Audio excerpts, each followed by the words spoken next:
Recorded Books presents Unguilty, A Plea of the Innocent, Book 1, by J.C. Ryan, narrated by Dan John Miller.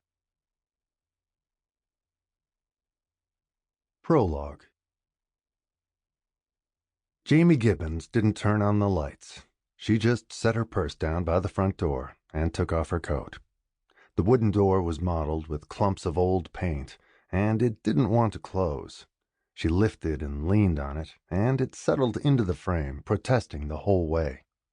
She locked it. The clothesline strung across the living room was hung with damp clothes that weren't going to be dry by the morning, but at least they were clean. James' school books were scattered all over the place. She'd have to get up early and nag him to get them all picked up before he left for school. That boy. He was the smarter of her two sons, but he had the worst grades. Tyrone squeezed every point he could out of his schoolwork, turned it in on time, did all the extra credit he could get, and took care of the house and his brother while he did it.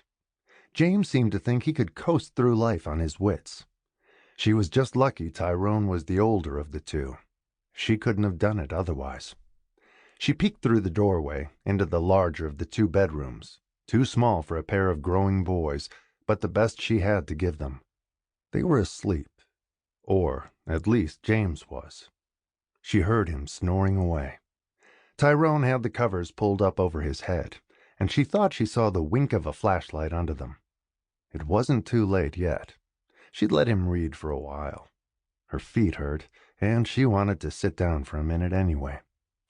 As soon as she wrote one more letter, she'd look in on them one more time, then go to bed. There wasn't a door to the kitchen, just an old curtain. She pulled it shut and turned on the overhead light. It flickered and went out. She'd have to call the landlord in the morning. She turned on the tiny lamp she had on the kitchen table for writing. It turned the room soft and yellow. The dishes were done and drying in the plastic rack, and a note on the table said James needed more lunch money by Tuesday. She didn't have any on her, and the next check was all spoken for. Time to dig around under the couch cushions, as if she hadn't done that 100 times already this year. Jamie didn't have to look inside the refrigerator to know it was empty. She'd wait until work tomorrow to eat.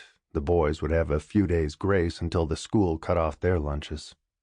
When her check came in, well, a couple of bills would just have to wait. She sat down on the cracked vinyl chair and opened up her letter box from under the table, a printer paper box she'd picked up from work.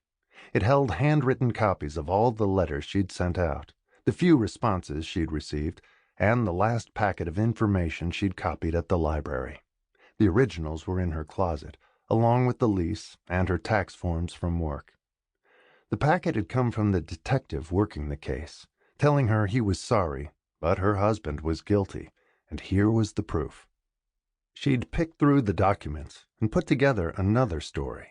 She didn't have the legal know-how to prove Andy's innocence, but some of the facts, as they called them in court, didn't add up. Also, some critical pieces of information, which she knew they had, were missing. She knew she wasn't any great writer, but the fact was she'd written over 24 of these letters asking for someone to help her with Andy's case, and she was starting to get good at it. Or at least less bad. Not less desperate, though.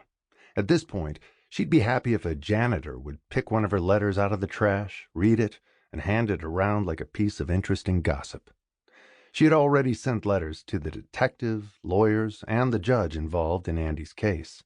She hadn't given them any attitude about it. Even from her bench in the public gallery of the courtroom during the trial, she could see how it looked like Andy could be guilty. But she also had enough common sense to know that the jury hadn't heard all the facts. Just because it looked bad didn't mean Andy was guilty of murder. It most certainly didn't mean that he deserved to rot in prison, not with 2 kids growing up fast. Tyrone was in 8th grade now, 14 years old, and about to start high school. James was 10. They were good kids, but the Lord knew all kinds of things could go wrong. Growing up with their father in prison and their mother working 2 and sometimes 3 jobs, struggling to feed them, pay bills, and keep them in cheap shoes. She wasn't around enough to keep them out of trouble, Sample complete. Ready to continue?